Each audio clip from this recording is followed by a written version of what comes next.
Hi friends, welcome to our YouTube channel study to fly up. Study to fly അപ്പിൻ്റെ പുതിയൊരു വീഡിയോയിലേക്ക് നിങ്ങൾക്ക് എല്ലാവർക്കും സ്വാഗതം. അപ്പോൾ വീഡിയോ ഫുള്ള് കാണാനും ഷെയർ ചെയ്യാനും സബ്സ്ക്രൈബ് ചെയ്യാനും കമൻറ്റ് ചെയ്യാനും മറക്കരുത്. അപ്പോൾ നമുക്ക് വീഡിയോയിലേക്ക് പോവാം. അപ്പോൾ ഇന്നത്തെ ടോപ്പിക് എന്ന് പറയുന്നത് ദേശീയ മനുഷ്യാവകാശ കമ്മീഷൻ എന്നാണ്, നാഷണൽ ഹ്യൂമൻ റൈറ്റ്സ് കമ്മീഷൻ. അപ്പോൾ നമുക്ക് എന്താണ് ദേശീയ മനുഷ്യാവകാശ കമ്മീഷൻ എന്ന് നോക്കാം. Okay, let's start our video.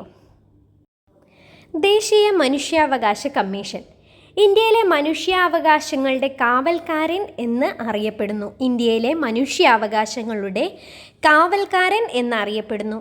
1993 October 12 ഇത് നിലവിൽ വന്നത്. 1993 ഒക്ടോബർ 12 മനുഷ്യാവകാശ കമ്മീഷൻ ഇന്ത്യയിൽ നിലവിൽ വന്നത്. ആപ്തവാക്യം സർവേ ഭവന്തു സുഖിന. സർവേ ഭവന്തു സുഖിന എന്നതാണ് ആപ്തവാക്യം. ഇതിൽ ഒരു ചെയർപേഴ്സണും 5 സ്ഥിരാംഗങ്ങളുമാണ് ഉള്ളത്. 2019 ഭേദഗതിയിലൂടെ അംഗങ്ങളുടെ എണ്ണത്തിലും യോഗ്യതയിലും മാറ്റം വരുത്തിയിട്ടുണ്ട്. 2019 ഭേദഗതിയിലൂടെ അംഗങ്ങളുടെ എണ്ണത്തിലും യോഗ്യതയിലും മാറ്റങ്ങൾ വരുത്തിയിട്ടുണ്ട്. ആദ്യ ചെയർപേഴ്സൺ രംഗനാഥ് മിശ്രയായിരുന്നു. നിലവിലത്തെ ചെയർപേഴ്സൺ അരുൺകുമാർ മിശ്രയാണ്. നിലവിലത്തെ ദേശീയ മനുഷ്യാവകാശ കമ്മീഷൻ്റെ ചെയർപേഴ്സൺ എന്ന് പറയുന്നത് അരുൺകുമാർ മിശ്രയാണ്. അപ്പോൾ ഒന്നും കൂടി നോക്കാം. ഇന്ത്യയിലെ മനുഷ്യാവകാശങ്ങളുടെ കാവൽക്കാരൻ എന്ന് അറിയപ്പെടുന്നത് ദേശീയ മനുഷ്യാവകാശ കമ്മീഷനാണ്. 1993 ഒക്ടോബർ 12 ഇത് നിലവിൽ വന്നത്. ആപ്തവാക്യം സർവേ ഭവന്തു സുഖിന എന്നതാണ് ആപ്തവാക്യം. അതായത് എല്ലാവർക്കും നല്ലത് സുഖം ഭവിക്കട്ടെ, നല്ലത് വരട്ടെ എന്നതാണ് അതിനർത്ഥം. അതാണ് അതിൻ്റെ ആപ്തവാക്യം. ഇതിലൊരു ചെയർപേഴ്സണും 5 സ്ഥിരാംഗങ്ങളുമുണ്ട്. 2019 ഭേദഗതിയിലൂടെ അംഗങ്ങളുടെ എണ്ണത്തിലും യോഗ്യതയിലും ഒക്കെ മാറ്റങ്ങൾ വരുത്തിയിട്ടുണ്ട്. ആദ്യത്തെ ചെയർപേഴ്സൺ എന്ന് പറയുന്നത് രംഗനാഥ് മിശ്രയായിരുന്നു. നിലവിലത്തെ ചെയർപേഴ്സൺ എന്ന് പറയുന്നത് അരുൺകുമാർ മിശ്രയാണ്. ചെയർപേഴ്സണായ ആദ്യ മലയാളി എന്ന് പറയുന്നത് KG ബാലകൃഷ്ണനാണ്. ചെയർപേഴ്സണായ ആദ്യ മലയാളി KG ബാലകൃഷ്ണനാണ്. മറക്കരുത്, KG ബാലകൃഷ്ണൻ. അംഗമായ ആദ്യ വനിത ജസ്റ്റിസ് ഫാത്തിമ ബീബിയാണ്. ദേശീയ മനുഷ്യാവകാശ കമ്മീഷനിൽ അംഗമായ വനിത ജസ്റ്റിസ് ഫാത്തിമ ബീബിയാണ്. ചുമതലയെപ്പറ്റി പറയുന്ന സെക്ഷൻ 12 ഈ മനുഷ്യാവകാശ കമ്മീഷൻ്റെ ചുമതലകളെപ്പറ്റി പറയുന്ന സെക്ഷൻ 12. കാലാവധി 3 വർഷം അല്ലെങ്കിൽ 70 വയസ്സ് പൂർത്തിയാക്കുന്നത് വരെയാണ് ചെയർപേഴ്സൻ്റെ കാലാവധി എന്ന് പറയുന്നത്. 3 വർഷം അല്ലെങ്കിൽ 70 വയസ്സ് പൂർത്തിയാകുന്നത് വരെ. രാജിയും നിയമനവും രാഷ്ട്രപതിയുടെ ചുമതലയാണ്. ദേശീയ മനുഷ്യാവകാശ കമ്മീഷണറെ നിയമിക്കുന്നതിനുള്ള അവകാശവും അവരുടെ രാജി സ്വീകരിക്കുന്നതിനുള്ള അവകാശവും രാഷ്ട്രപതിയുടെ ചുമതലയാണ്. അംഗങ്ങളെ ശുപാർശ ചെയ്യുന്ന കമ്മിറ്റി ചെയർമാൻ പ്രധാനമന്ത്രിയാണ്. അംഗങ്ങളെ ശുപാർശ ചെയ്യുന്ന കമ്മിറ്റി ചെയർമാൻ എന്ന് പറയുന്നത് പ്രധാനമന്ത്രിയാണ്. മുഖ്യ കാര്യനിർവഹണ ഉദ്യോഗസ്ഥൻ സെക്രട്ടറി ജനറലാണ്. മുഖ്യ കാര്യനിർവഹണ ഉദ്യോഗസ്ഥൻ സെക്രട്ടറി ജനറലാണ്. ഒരുപാട് പ്രധാനപ്പെട്ട ഒരു പോയിൻ്റാണ് ദേശീയ മനുഷ്യാവകാശ കമ്മീഷൻ. അതിൻ്റെ ഒന്നും കൂടി നോക്കാം. ചെയർപേഴ്സണായ ആദ്യ മലയാളി എന്ന് പറയുന്നത് KG ബാലകൃഷ്ണനാണ്. അംഗമായ ആദ്യ വനിത ജസ്റ്റിസ് ഫാത്തിമ ബീബിയാണ്. ചുമതലയെപ്പറ്റി പറയുന്ന സെക്ഷൻ 12. കാലാവധി 3 വർഷം അല്ലെങ്കിൽ 70 വയസ്സ് പൂർത്തിയാകുന്നത് വരെ. രാജിയും നിയമനവും രാഷ്ട്രപതിയുടെ ചുമതലയാണ്. അംഗങ്ങളെ ശുപാർശ ചെയ്യുന്ന കമ്മിറ്റി ചെയർമാൻ പ്രധാനമന്ത്രിയാണ്. മുഖ്യ കാര്യനിർവഹണ ഉദ്യോഗസ്ഥൻ സെക്രട്ടറി ജനറലുമാണ്. ഇതാണ് ദേശീയ മനുഷ്യാവകാശ കമ്മീഷനെ പറ്റിയിട്ടുള്ള ഏറ്റവും ചുരുക്കിയ നോട്ട് എന്ന് പറയുന്നത്.